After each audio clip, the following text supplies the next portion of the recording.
Hukmdorim, mendan qarzingiz bor. Sizdan nega qarz so'raganman? Hukmdorim, men savdo sotiq bilan shug'ullanardim. Xonavayron bo'ldim. Har kecha yotishdan avval Allohga duo qilaman. Kecha tunda tushimda Hazrati Payg'ambar alayhissalatu vassalam afandimizni ko'rdim. Sallallohu alayhi vasallam. Ular menga Hamidimizga ayt.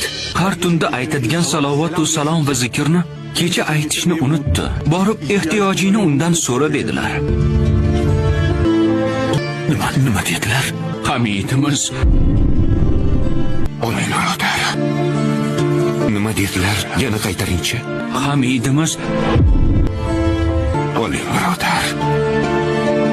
Nima dedilar?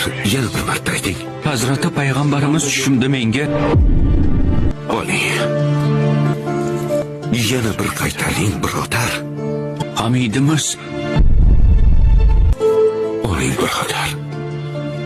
Hukmdorim, sal qolsa bor bo'lingizni olib ketardi. Butun boyligimni saltanatimni so'rasa ham berardim. Ya marhamat.